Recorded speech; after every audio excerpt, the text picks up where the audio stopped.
Buenas noches, hermanos. Nos vamos a continuar con nuestro curso de Biblia. Estábamos hablando la vez pasada sobre el libro del Génesis, que es el primer libro.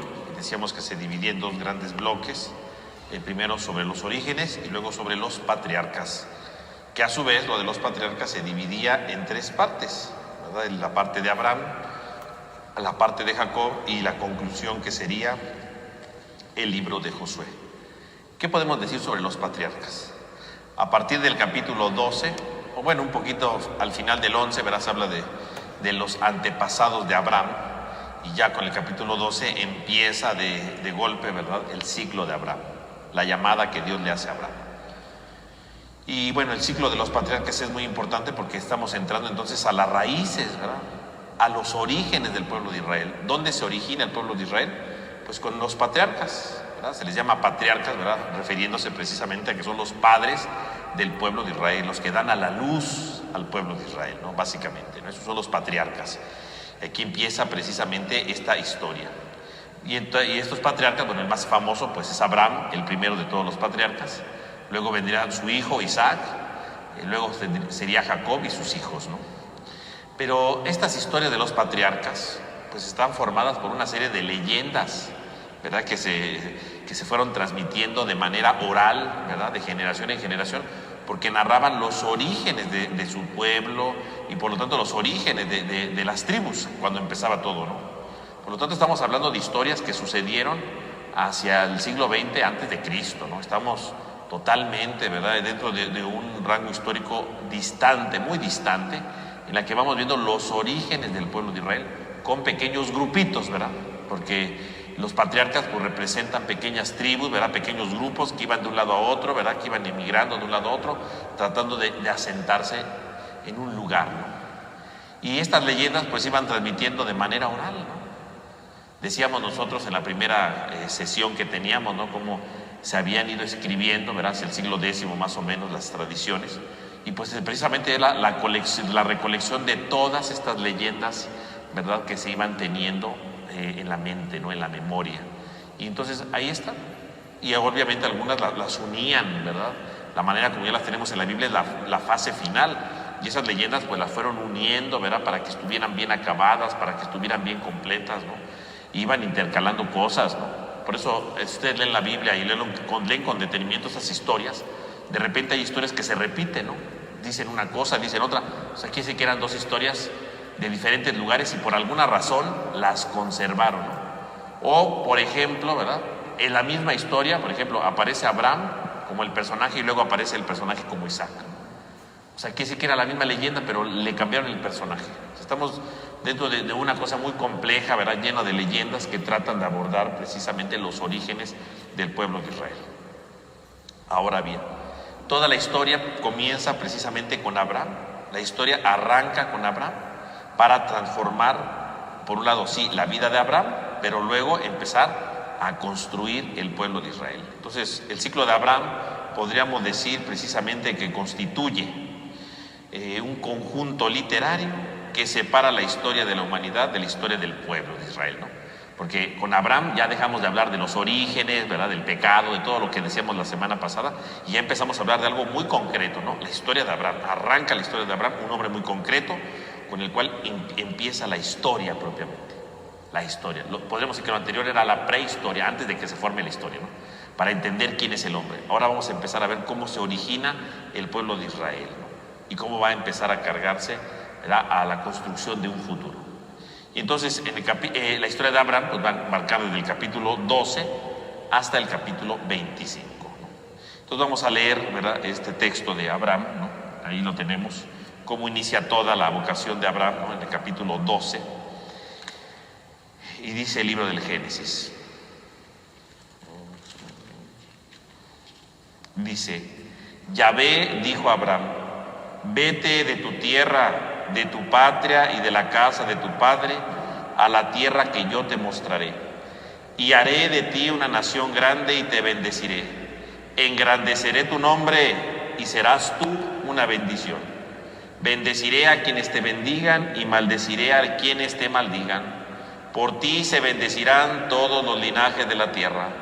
Marchó pues Abraham como se lo había dicho Yahvé, y con él se marchó Lot. Tenía Abraham 75 años cuando salió de Harán. Tomó Abraham a Sarai, su mujer, a Lot, hijo de su hermano, con toda la hacienda que había logrado y el personal que había adquirido en Harán, y salieron para dirigirse a Canaán. Llegaron a Canaán y atravesó Abraham el país hasta el lugar sagrado de Siquén, hasta la encima de Moré. Por entonces estaban los cananeos en el país. Yahvé se apareció a Abraham y le dijo: a tu descendencia le he de dar esta tierra. Entonces edificó allí un altar a Yahvé que se le había aparecido. Entonces ahí tenemos esta narración de Abraham, ¿verdad? De cómo Dios le pide, ¿verdad?, que empiece una transformación en su vida. Y podemos ver entonces aquí varios elementos, ¿verdad?, varios pasos fundamentales para entender precisamente esta historia de Abraham, ¿no? Entonces, para entender esta historia de Abraham tendremos varios rasgos, ¿verdad?, que son fundamentales. En primer lugar, tenemos la gratitud. En primer lugar, la gratitud. En segundo lugar, el distanciamiento de la historia.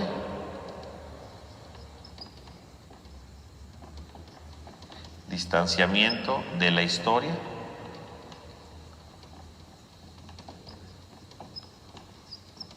Distanciamiento de la historia. En tercer lugar, tendríamos el riesgo. Y finalmente, el cuarto, la bendición. Este relato que leímos tiene estas características, ¿no? Gratitud, distanciamiento de la historia, riesgo y bendición. Y aquí, en distanciamiento, podemos poner tres cosas importantes, que es tierra, que ahí te vamos a explicar, patria y casa, ¿no? Casa. Muy bien, entonces vamos a explicar esto. Entonces, estos rasgos que aparecen aquí en el libro del Génesis. En primer lugar, la gratitud. Dios va a llamar precisamente a Abraham, que es un hombre anciano, que no tiene hijos, y no tiene hijos porque es estéril, ¿no? Y bueno, hay que situarnos ahí en este contexto, ¿no? Una persona estéril en aquel tiempo era mal visto, ¿verdad? Era considerado como alguien que estaba maldecido por Dios, ¿no? Porque los hijos son el símbolo del futuro. En la época de Abraham, ¿verdad?, era muy interesante porque no había la idea de la resurrección de los muertos todavía. Entonces, ¿cómo es que yo voy a sobrevivir, ¿no? Después de que yo muera y desaparezca, ¿cómo sobrevivo? Pues con mis hijos, ¿no? ¿Por qué mis hijos llevan mi nombre? ¿Por qué mis hijos se identifican conmigo? Mis hijos van a hacer que yo siga presente, ¿no?, que yo siga vivo. Entonces, los hijos son un signo del futuro de Abraham. Si Abraham no tiene hijos porque es estéril, pues significa que no tiene derecho a un futuro. Y cuando alguien no tiene derecho a un futuro, ¿qué significa? Pues que está maldecido, ¿no?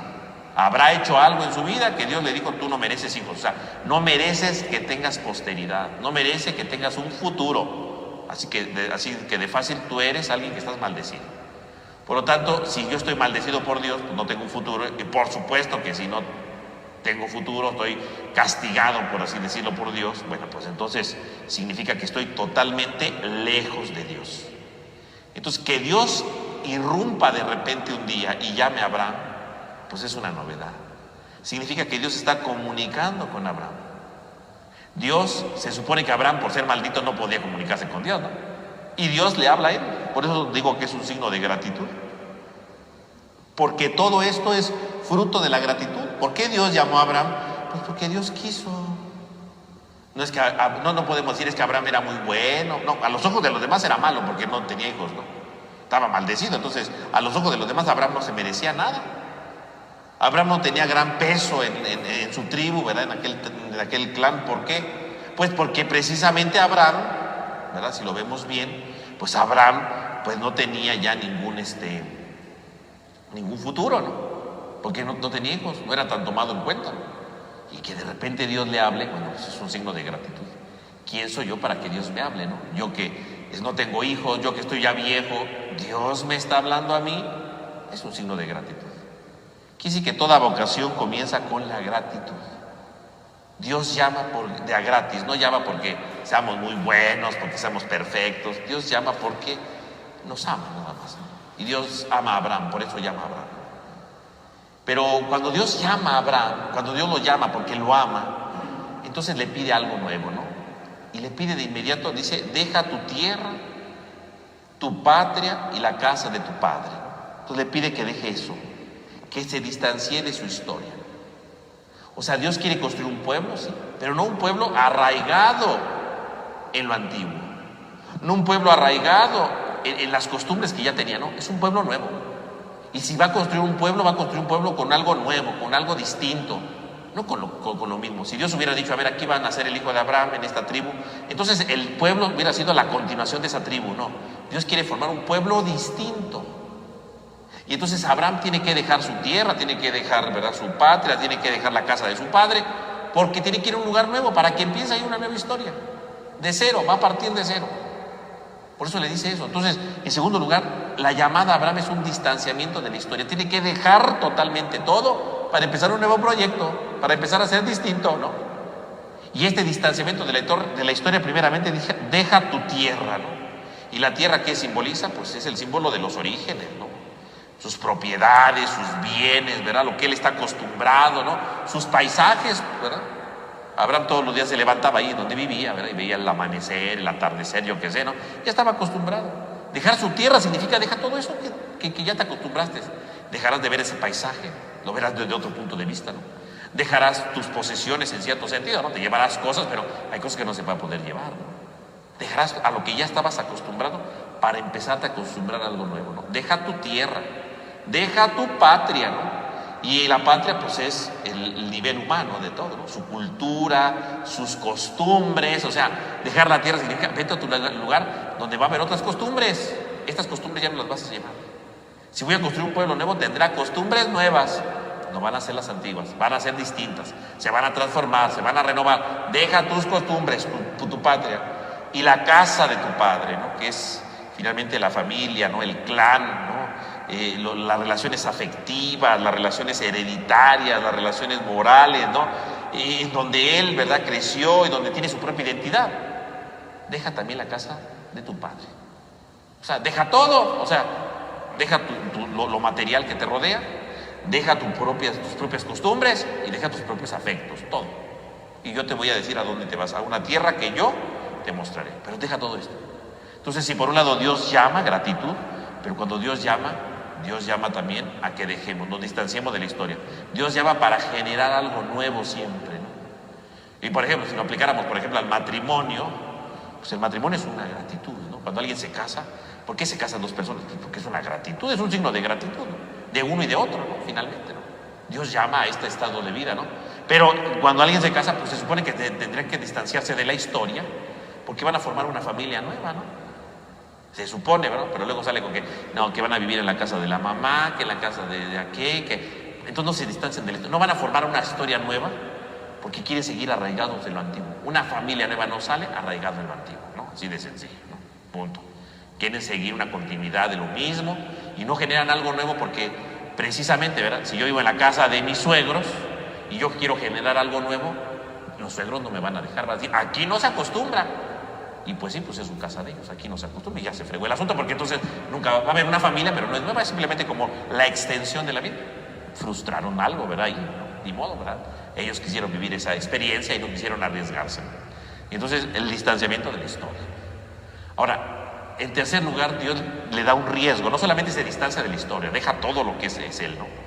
Es un riesgo, porque dice, a la tierra que yo te mostraré. No le dice Dios, mira, te vas a ir por aquí derecho, das vuelta y ahí ya. No, no. En su momento yo te voy a mostrar la tierra, en su momento. O sea que si Abraham le hubiera dicho, ¿a dónde voy? Dios le hubiera dicho, luego te digo, ¿no? O sea, ni siquiera Dios le da el mapa, ¿verdad? Le dice, mira, vete para acá. No, yo te mostraré la tierra. Oye, pero yo te digo luego, ¿no? Pobre Abraham, ya 75 años, pobre viejito, ¿verdad? Y caminando a tonto, si lo que no sabía ni a dónde iba, ¿no? Y yo no sé qué pensaría Sara, ¿verdad? Cuando le dijo, ya nos vamos, hecho, ¿a dónde? ¿Quién sabe? Pero ya vámonos, hecho. Se insoló mi viejo, ¿verdad? Pero bueno, ahí va la pobrecita, ¿verdad? Caminando, ¿verdad? Yendo de un lado a otro, sin saber a dónde, ¿no? Él sigue caminando. Dios le va a decir un día a dónde y bueno, pues él se arriesga. Es un riesgo. Cuando Dios llama, nos llama a algo nuevo. Y a veces no sabemos cuál es el punto de llegada. Es un riesgo. Dios llama y es un riesgo a nuestra vida. Pero curiosamente, dice, tú te irás, pero serás bendición para los demás. Yo te bendeciré y tú serás bendición. En ti serán bendecidos todos los linajes de la tierra. La bendición. Y entonces aquí hay algo muy bello, porque entonces quiere decir que Abraham sí va a empezar todo un proceso de transformación, pero para bendecir, para ser fuente de bendición. Entonces Dios va a construir un nuevo pueblo, ¿verdad? Gratuitamente, distanciándose de la historia para formar una nueva historia, con un riesgo, no sabes a dónde vas, y aparte de distanciarse de la historia es un riesgo, ¿no? Pero curiosamente la fuente de todo es ser bendición. Que lo que Abraham va a crear, que lo que Abraham va a iniciar es un proyecto de bendición. No es otra cosa sino bendecir, ¿no? Es lo que quiere Dios, que se logre un proyecto de bendición. Y ahí va Abraham, ¿no? Se lanza de inmediato, ¿verdad? Sin decir nada. Algo muy curioso de este relato, si ustedes se dan cuenta, es que Abraham se pone en camino y no dice absolutamente nada. No dice que Abraham se queje, no dice que Abraham pregunte, no dice que Abraham opine, no, nada. Dios le dice, deja esto, Abraham se puso en camino, que sería el quinto paso, que no lo puse, ¿verdad? Se me fue aquí. Quinto paso, ¿no? Puesta en camino, ¿no? Puesta en camino. Puesta en camino. O sea, Abraham, después de todo, termina poniéndose en camino, sin decir nada, en silencio. No dice absolutamente nada. Obedece. Esa es la grandeza de Abraham, ¿no? Ahí comienza toda la historia de Abraham. Se pone en camino. Y esta es entonces la llamada que Dios nos hace siempre a nosotros en nuestra vida. En primer lugar, para ser cristianos, pues esa es la llamada de Dios. Dios nos llama a ser cristianos por gratuidad, no pone condiciones, ¿no? Dios nos dice tú sí, tú no, no. Todos somos llamados a ser cristianos si queremos, ¿no? ¿Quién puede ser bautizado? El que quiera, ¿verdad? A nadie le puede decir, tú no mereces ser bautizado. A nadie se le puede decir eso, ¿no? Quiero bautizar a mí, se le bautiza, ¿no? No le puede decir, no, usted no, se me hace que usted es medio mafioso, usted no hace, no. No, a nadie se le priva a ser cristiano. Dios gratuitamente acepta a todos, gratuitamente. Pero ser cristiano implica un riesgo, ¿no? Distanciarse de la historia. Implica que nuestra meta, nuestra patria no es esta, ¿no? Nuestra tierra es otra, no es esta. Y entonces implica que ser cristiano implica un riesgo en la vida, ¿no? Y tenemos que distanciarnos de la tierra, de nuestra historia, perdón. Y tenemos el riesgo de vivir el cristianismo, ¿no? Es un riesgo. Ser cristiano es un riesgo, ¿no? Nadie piense, ser cristiano, ¿verdad? Es una cosa extraordinaria, bonita y no vas a sufrir. No, ser cristiano es una cosa extraordinaria, pero sí sufres. Porque es un riesgo. Cuando Dios llama a algo, es para un riesgo. Siempre hay riesgo, ¿no? Dios me llama para ser cristiano. El cristiano es un riesgo, ¿no? Pero claro, un riesgo que lleva a la bendición. Ser cristiano es ser un bendecido, ¿no? Porque aquí sí que estoy cerca de Dios, porque aquí sí que Dios me va iluminando, porque aquí sí que Dios me va a ir dando su camino, pero es un riesgo. Y Dios llama para todo, ¿no? Decíamos hace un momento para matrimonio. El matrimonio es un riesgo, ¿no? El que se quiera casar, pues se casa porque se quiere arriesgar, ¿no? Si alguien quisiera decir, yo me quiero casar pero no quiero ningún riesgo, no se case, ¿no? ¿Por qué hay tantos divorcios? Pues porque se dieron cuenta que era un riesgo, ¿no? Pues sí. Porque resulta ser que la otra persona no piensa como yo siempre, la otra persona tiene sus caprichos, la otra persona tiene su carácter, la otra persona tiene sus costumbres que no concuerdan a veces con la mía. Pues el matrimonio es un riesgo, ¿verdad? El matrimonio cristiano es un riesgo. Y el matrimonio cristiano significa, ¿por qué en el matrimonio cristiano no hay divorcios? Pues porque cuando se casan, ¿verdad? Lo dicen, yo te acepto a ti, ¿verdad? Como mi esposo, como mi esposa, en lo próspero y en lo adverso. ¿Y lo adverso qué es? Porque a veces pensamos que lo adverso pues son problemas económicos, alguna enfermedad. No, adverso significa todo lo negativo de la vida, ¿no? Su mal carácter, sus costumbres, sus cosas negativas. Todos tenemos. Lo adverso significa estoy disponible a abrazar todo lo negativo de ti. Aquí estoy para abrazar esa miseria que tienes, ¿no? Y el otro está para abrazar mi miseria, porque cada quien tiene su miseria. Nadie va a decir, yo soy perfecto. No, todos tenemos defectos, todos tenemos errores. Y cuando alguien se casa está disponible para abrazar los defectos del otro. Ese es un riesgo. Y es un riesgo. Díganme si no es un riesgo. Empezar a entender a la otra persona, empezarlo a comprender, empezarle a tener paciencia, empezarle a ayudar, empezar a trabajar juntos a pesar de los problemas. Es un riesgo. Eso es el matrimonio, por eso se casa uno, ¿no? Porque hay divorcios porque no les gustó el riesgo, ¿no? Ay, no es que me ve feo, ay, no es que no hace caso, es que... Ay, entonces se divorcian porque no entendieron que era el matrimonio, ¿no? Entonces obviamente se divorcian porque no quisieron aceptar el riesgo, ¿no? Cuando Dios llama es un riesgo, ¿no? Y por eso no hay divorcio en la iglesia. En el civil sí, ¿verdad? Porque en la sociedad no les gustan los riesgos, ¿no? En la sociedad nos presentan lo fácil, lo factible, y cuando tú tengas miedo, huye, ¿no? Entonces te divorcias, etcétera, ¿no? Pasa eso. Pero en el cristianismo no, en el cristianismo, el matrimonio cristiano no, porque es abrazarlos. Tú cuando te estás casando le estás diciendo, te acepto con tus defectos, ¿no? Con tus fragilidades, con tus enojos, etcétera. Te acepto con eso.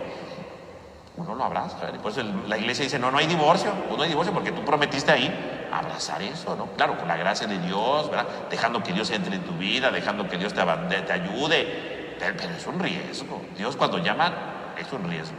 Dios no llama para pasársela bien chévere en el mundo, no. Dios llama para tener riesgos. Y bueno, mayor riesgo que el de Abraham, bueno, no vemos, ¿no? Un señor anciano camina tontas y locas, pues es un riesgo, ¿no? Y no le pasó nada, ¿no? Curiosamente, ¿no? El riesgo. Pero aunque uno tenga riesgos, Dios ayuda. Si tú dejas que entre Dios en ese riesgo, Dios te ayuda. Dios actúa, ¿no? Porque hay quien se casa por la iglesia también, pero se casan y nunca más se acuerdan de Dios, ¿no? Nunca van a misa, nunca escuchan la palabra, nunca hacen oración. Luego Dios nos abandonó. Pues si tú nunca lo metiste en tu matrimonio, ¿cómo Dios te abandonó? Pues si nunca te interesó tenerlo ahí, ¿no? Entonces así pasa, ¿no?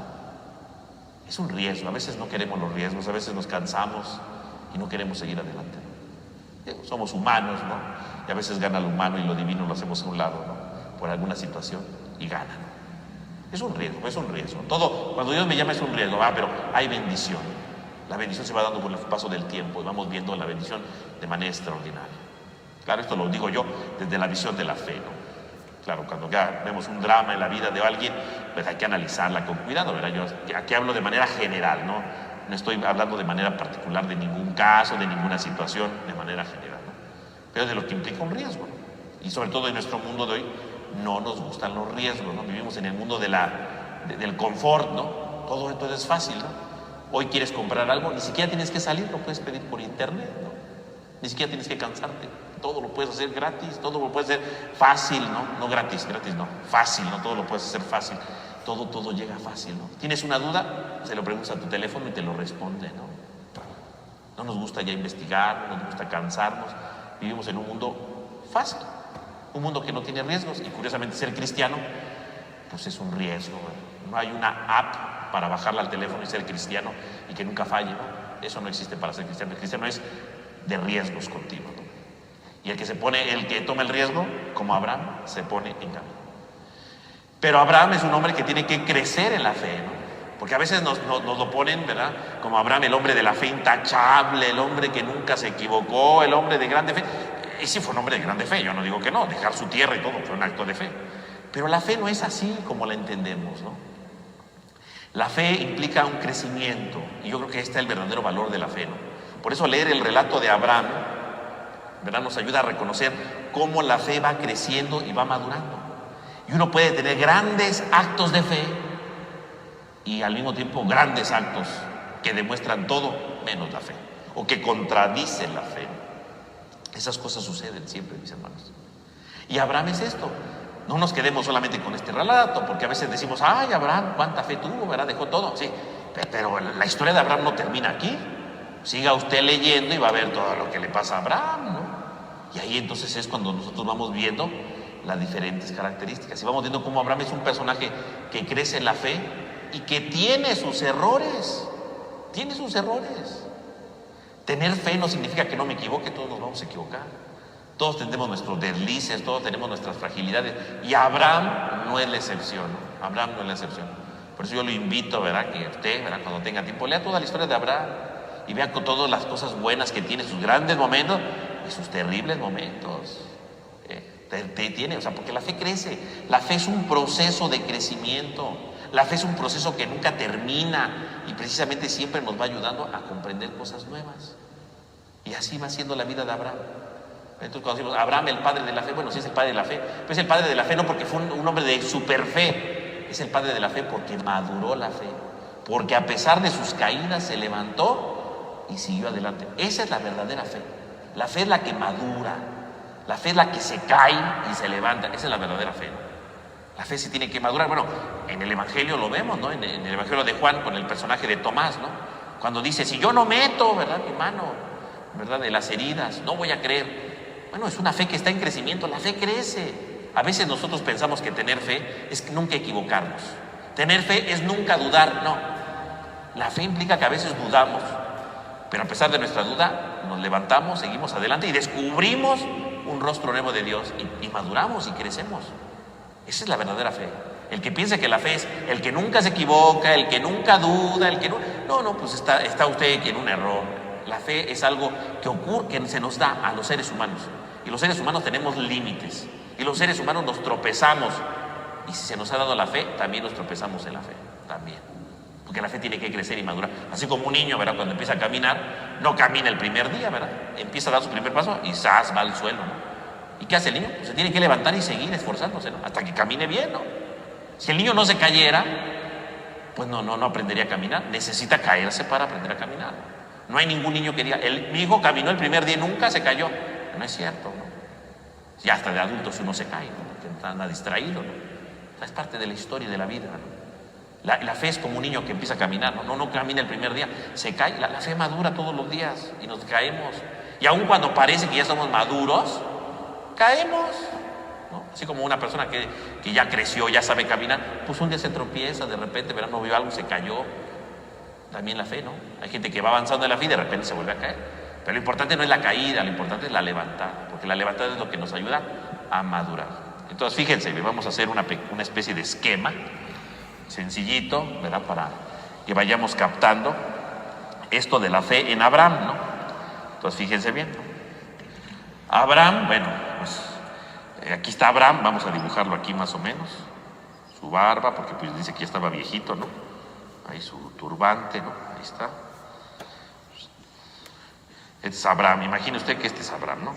Aquí le ponemos una A de Abraham. Bueno, Dios lo llama, ¿no? Decimos que Dios lo llama y le dice, deja tu tierra, deja todo. Bueno, y Abraham dice que se puso en marcha, ¿no? Acabamos de ver que Abraham se puso en marcha. Entonces, Abraham de inmediato se pone en marcha.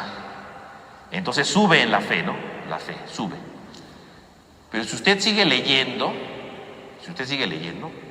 después de que Abraham se dejó todo, dice que Abraham se va a Egipto por sus pistolas, porque Dios no le dice que se vaya a Egipto. Viene un problema de hambre y Abraham decide irse a Egipto, ¿no? Porque se le ocurrió. Y ahí va Abraham a Egipto. Y en Egipto resulta ser que dice que el rey, ¿verdad?, pues vio que su mujer estaba bien y se la quitó. Y Abraham, en lugar de defender a su mujer, dice, no, pues vamos a decir que somos hermanos, ¿no? Y entonces deja que se aproveche de su mujer. Él se la pasa bien tranquilo, ¿verdad?, porque pues como era el hermano, pues le dan todo. Y al final, pues viene una desgracia sobre el rey, y el rey dice, ¿por qué no me dijiste que era tu esposa? Por tu culpa me está yendo mal, ¿no? Y entonces dice, lárgate de aquí, corre, ¿no?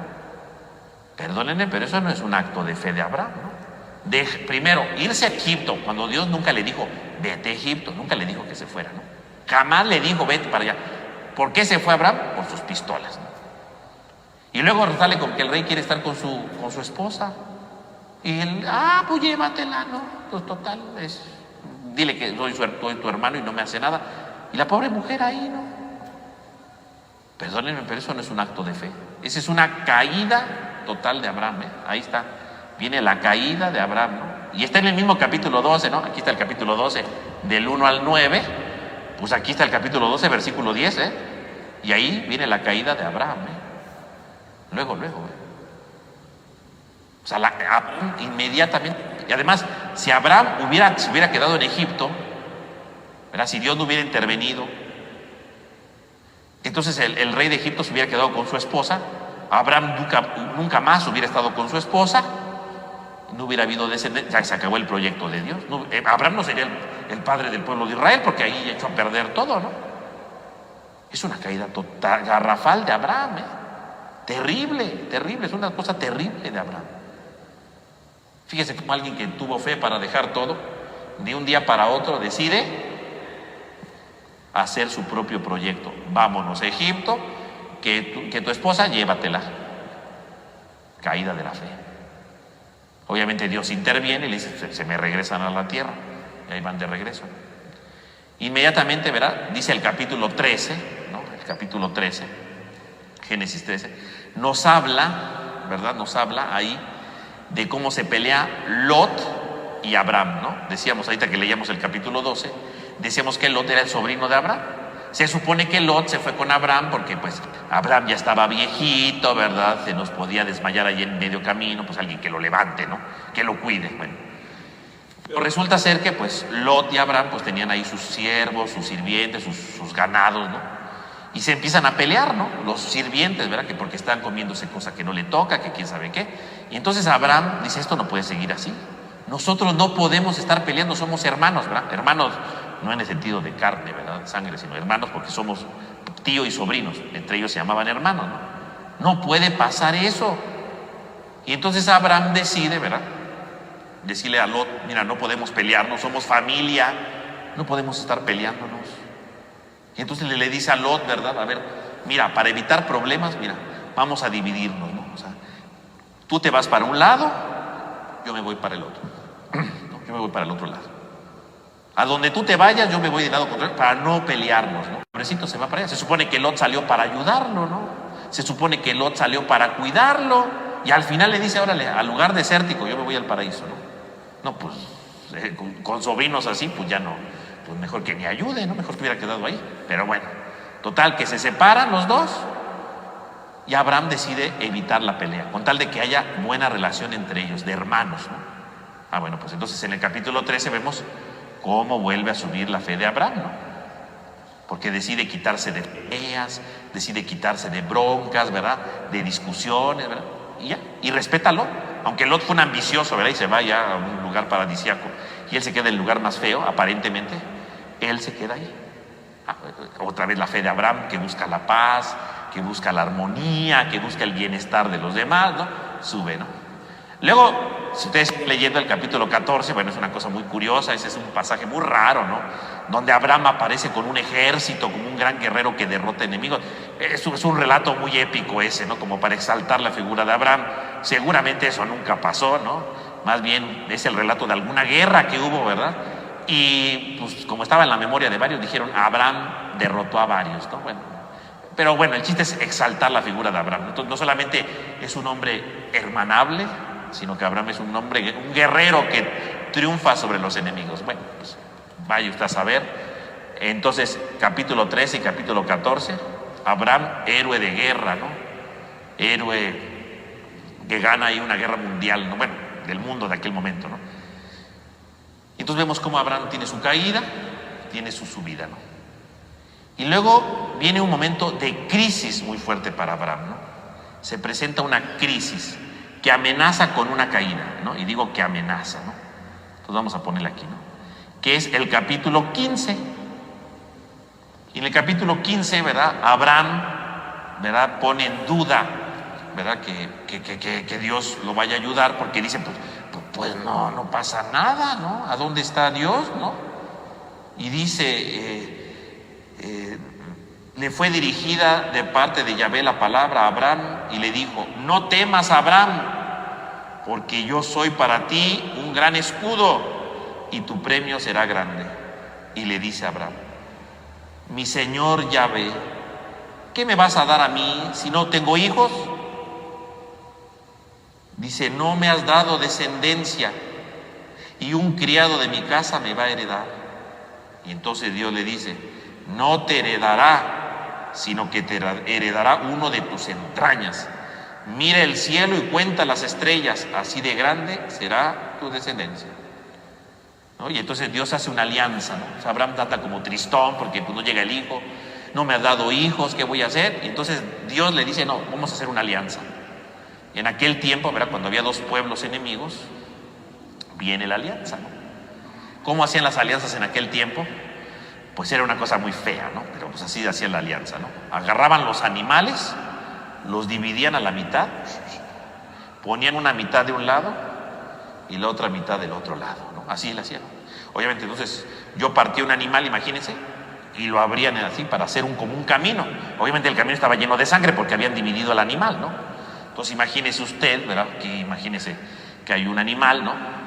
Que está ahí muerto, ¿no? Usted vaya a saber qué cosa sea el animal, ¿no? Lo partían en dos.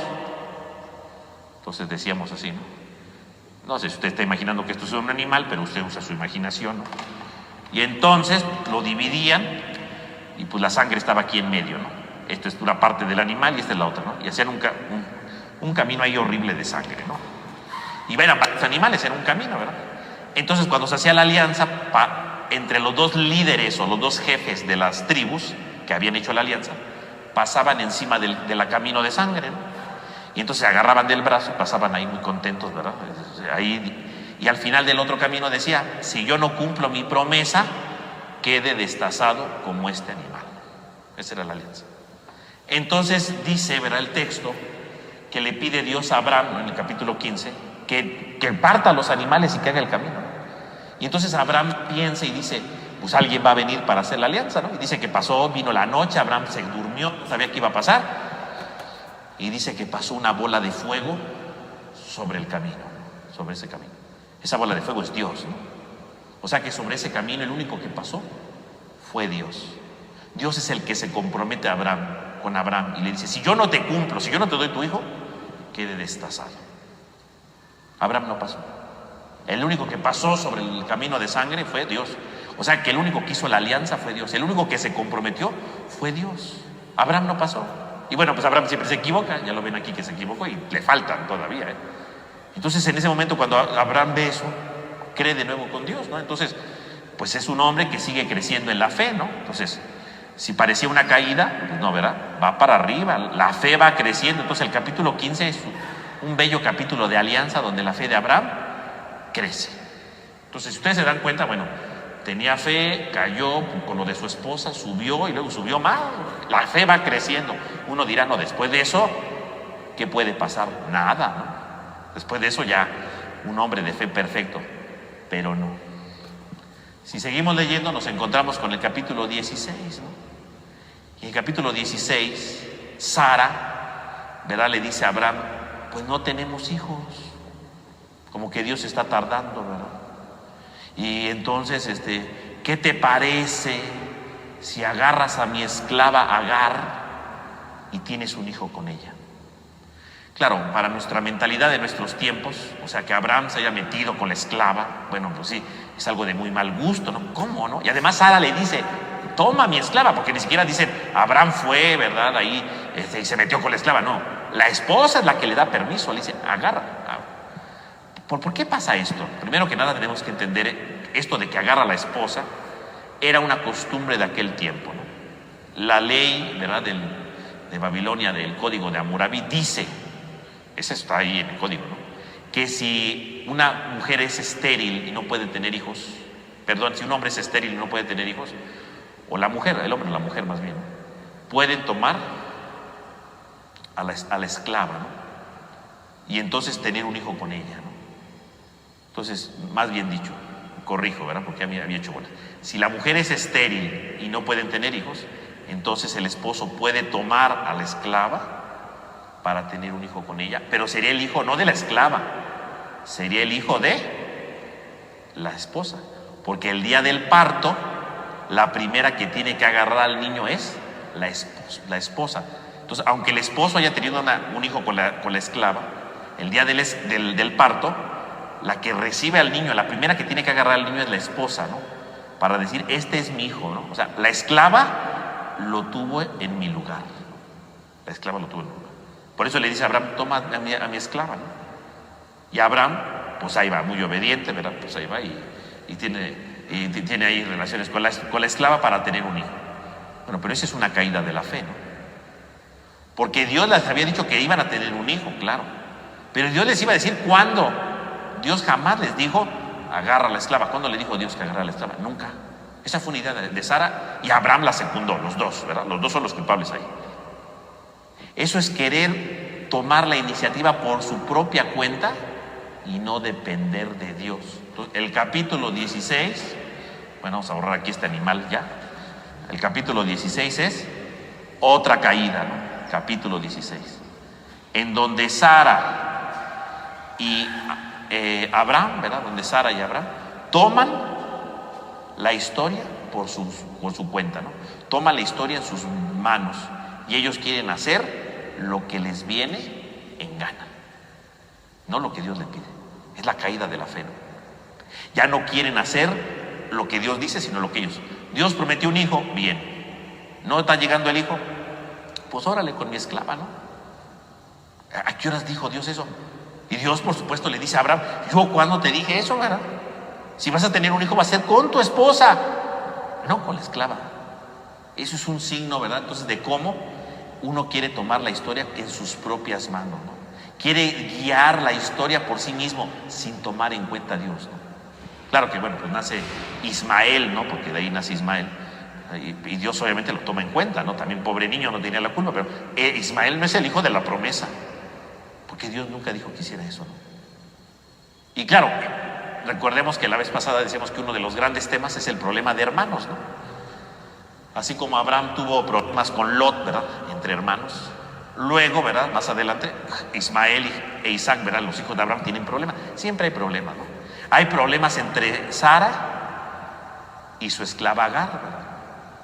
Hay problemas porque obviamente como tiene un hijo, ¿verdad? Pues luego la que se empieza a querer más es la esclava, ¿no? El hijo es mío, no es tuyo, ¿no? Aunque por ley se supone que es de la esposa, ¿no? Por ley. Pero bueno, la esclava se le sube ahí, ¿verdad?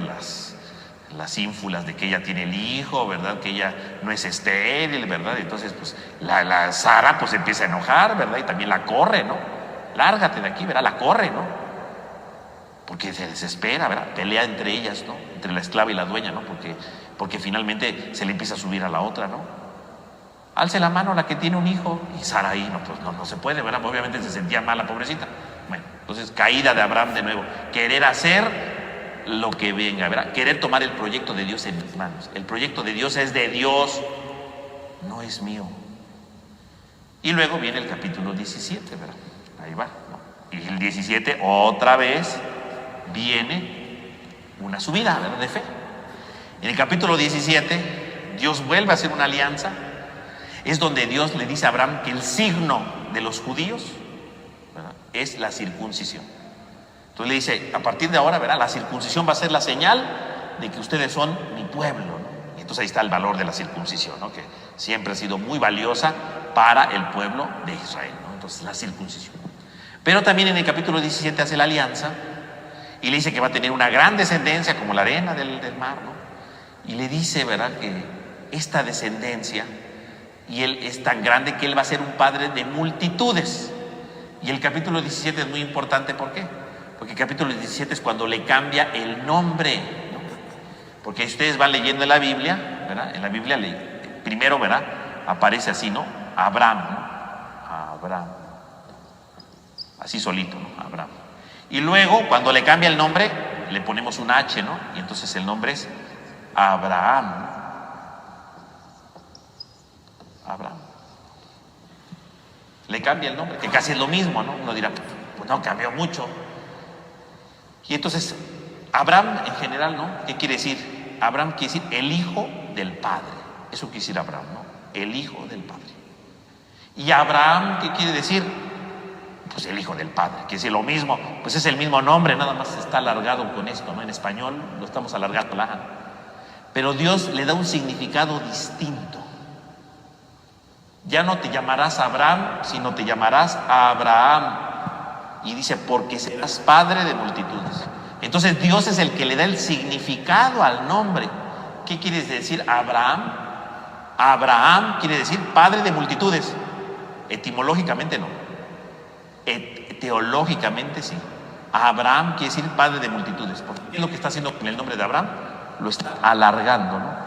Le está agregando una, bueno, en español, ¿no?, una H y una A, o sea, lo está alargando el nombre. Y alargar el nombre significa que está alargando su persona, que está extendiendo su persona, porque su persona va a ser padre de multitudes, o sea, él va a ser un padre de un gran pueblo, lo está alargando. Entonces, el significado del cambio del nombre es esto, ¿no? Dios que viene a alargar, Dios que viene a ensanchar el nombre de Abraham. Y el nombre significa la persona de Abraham.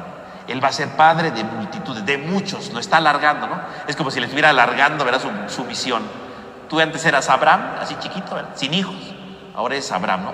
Alargado, porque ahora vas a tener muchos hijos. Vas a ser padre de multitudes, ¿no? Y entonces Abraham vuelve a creer, ¿verdad? Y bueno, pues entonces vuelve a estar arriba, ¿no? Y luego, vamos a borrar aquí porque ya no tengo pizarrón de ese lado, ¿no? Usted use su imaginación, ¿no? ¿Verdad? Y entonces después del capítulo 17, que es una subida de Abraham, ¿no? Pues ahí sí, entonces empieza todo algo muy bello, ¿verdad? Porque viene entonces el capítulo 18, que sigue arriba. Porque en el capítulo 18, Dios visita a Abraham y le promete, y le dice, el año que viene vas a tener un hijo. Se cumple la promesa. Dios se aparece, ¿verdad? Dice que hay 3 hombres que van caminando, ¿no? Abraham los ve, ¿verdad? Y los recibe ahí en su casa, ¿no? Bien contento, ¿no? Y cuando se van los hombres dicen, el año que viene vas a tener un hijo. Y dice, entonces ya, ahora sí hay un día concreto, ¿verdad? El año que viene, dentro de un año tiene el hijo. Entonces, Abraham transforma totalmente su vida, ¿no? Y luego, bueno, luego viene el capítulo 19, que bueno, en el capítulo 19 no tiene nada que ver con Abraham, porque el capítulo 19 es cuando viene la destrucción de Sodoma y Gomorra, ¿no? Entonces, al final del capítulo 18, si usted lee en el capítulo 18, Dios le promete que el otro año va a tener un hijo, y luego viene la oración de Abraham, ¿no? Donde le dice, voy a destruir Sodoma y Gomorra, ¿no? Y entonces le dice Abraham, no, pero ahora hay gente buena, ¿no? ¿Qué tal si hay 50 buenos? Bueno, si hay 50, no la destruyo. Bueno, ¿qué tal si son 45? Bueno, si son 45, no la destruyo, ¿no? Bueno, ¿qué tal si 20, ¿no? Y así hasta que llegan a 10, ¿no? Y dice Dios, bueno, si hay 10 personas buenas, no lo voy a destruir, ¿no? Y bueno, pues nunca hubo personas buenas, ¿no? Entonces en el capítulo 19 narra toda la destrucción de Sodoma. ¿Cuál es el pecado de Sodoma? El pecado de Sodoma es la falta de hospitalidad. Ese es el pecado, ¿no? Porque a veces decimos, es que allá había un montón de desórdenes y de pecados y de yo qué sé qué cosa.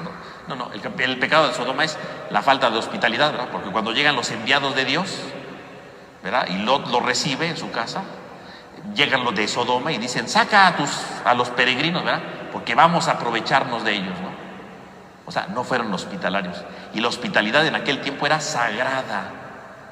Y como no fueron hospitalarios, entonces ese pecado les gana la condenación, ¿no? Que viene todo el relato de la destrucción de Sodoma y de Gomorra, ¿no? Que se destruye ahí, ¿no? Que viene ahí el relato, ¿no? Y bueno, y además de eso, pues ahí es donde vivía Lot. Lot se tiene que refugiar en una cueva, todo se destruye. Y entonces nos habla de la ruina de Lot.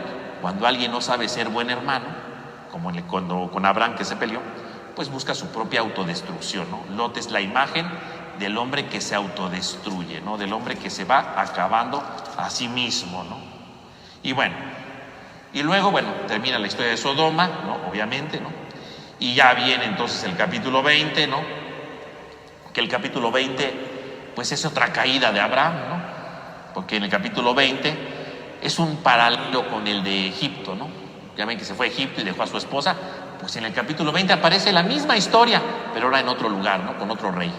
De nuevo, el rey quiere con su esposa, le dice que es su hermano, o sea, se repite. O sea, ahí hay una repetición de historia, ¿no? ¿Quién sabe por qué, no? O sea, ahí la metieron. Es la misma historia con otros personajes, pero es la misma historia. Es la misma historia, pero es una caída de Abraham, ¿no? Esa es una cosa muy rara. ¿Por qué la meterían ahí, no? Es como una interrupción de todo lo que estamos viviendo. Entonces, este capítulo, aunque es una caída, hay que ponerle entre paréntesis porque en realidad es muy raro, ¿no? ¿Cuál fue el objetivo? Claro, podríamos analizar eso, pero ahí no vamos a detenernos en eso. Y entonces vamos al hecho más grande, ¿no? Capítulo 21, ¿verdad? Capítulo 21, viene entonces el nacimiento de Isaac. Se cumple la promesa, ¿no? Nace Isaac, ¿no? Isaac quiere decir el hombre de la risa, ¿no? El hombre de la risa. El hombre de la risa. ¿Por qué? Pues aquí hay dos cosas. Uno, porque se supone, ¿verdad? Cuando Dios le anuncia a Abraham, el otro año vas a tener un hijo. Sara se supone que estaba del otro lado escuchando y dijo Sara, yo a mis años voy a tener un hijo, y se empieza a reír, ¿no? Y la regaña, ¿no? ¿Te reíste? No, claro que te reíste. Entonces dicen que Isaac se llama el hijo de la risa porque su mamá, Sara, se rió. Eso puede ser un significado, ¿verdad? Porque es el hijo de la risa, porque se burlaron de que no iba a nacer y siempre sí nació. Pero también la risa puede significar la alegría, la felicidad. Entonces en el capítulo 21 pues sería precisamente el momento en el que nace Isaac y por lo tanto llega el momento de la risa, el momento de la felicidad. ¿Y cuál es la felicidad? Que por fin se cumplen las promesas, que por fin se están cumpliendo las promesas. Entonces el hijo de la risa porque llegó la felicidad, porque la promesa se ha cumplido. Y entonces después de esto, bueno, ahí hay un paréntesis en el capítulo 21 porque es Isaac. Luego se pelea Isaac con Ismael, ¿no? Lo regañan, ¿verdad? Porque están ahí. Y entonces se terminan yendo, ¿verdad? Y Dios dice que va a cuidar a Ismael y que de él va a ser un gran pueblo, ¿no? Un paréntesis. Y después de eso viene un capítulo terrible, podríamos decir, ¿no? Porque viene el capítulo 22. Y el capítulo 22 va a aparecer justamente en medio de un silencio, ¿no? Porque nace Isaac, se narra cómo se pelea Isaac con Ismael, y bueno, es como un paréntesis, pero más bien es para hablar de Isaac, de Ismael, ¿no? Pero hay un silencio porque ya no nos van a narrar nada más. No nos dice nada sobre Abraham, no nos dice nada sobre cómo va creciendo Isaac, qué aventuras habrá tenido Abraham en la medida que iba creciendo Isaac. No nos dicen nada. Hay un silencio, ¿no? Se provoca un silencio. Y este silencio se rompe entonces en el siguiente capítulo, cuando ya Isaac ya creció. Y entonces, ¿quién rompe el silencio? El silencio lo rompe Dios. Y así como llamó en el capítulo 12, ¿no? A Abraham, lo vuelve a llamar, ¿no? Nada más que en el capítulo 12 le dijo, Abraham, ¿verdad? Deja tu tierra, deja todo, ¿verdad? El silencio, toda la etapa del crecimiento de Isaac queda en silencio. El silencio lo rompe Dios un día. Y en el capítulo 22 lo rompe para decirle, entrégame a tu hijo, sacrifícalo. Y Dios ahora le pide que sacrifique a su hijo. Pero ya se acabó el tiempo, entonces la próxima semana pues vamos a hablar precisamente sobre el sacrificio de Isaac, ¿verdad? Y la conclusión del ciclo de Abraham, para empezar a hablar ahora sobre el siguiente ciclo, que es el de Jacob, ¿no? Pero bueno, pues vamos a terminar con una oración. En el nombre del Padre, del Hijo, del Espíritu Santo. Amén. Amén. Te damos gracias, Señor, porque nos has reunido en esta noche. Te pedimos por cada uno de nosotros para que nos dejemos guiar, nos dejemos iluminar por tu palabra y sepamos reconocer el grande amor que nos vas teniendo en nuestra vida. Te lo pedimos a ti que vives y reinas por los siglos de los siglos. Amén. Amén. En el nombre del Padre, del Hijo, del Espíritu Santo. Amén. Pues que tengan todos una buena noche, que descansen y Dios mediante nos vemos la próxima semana.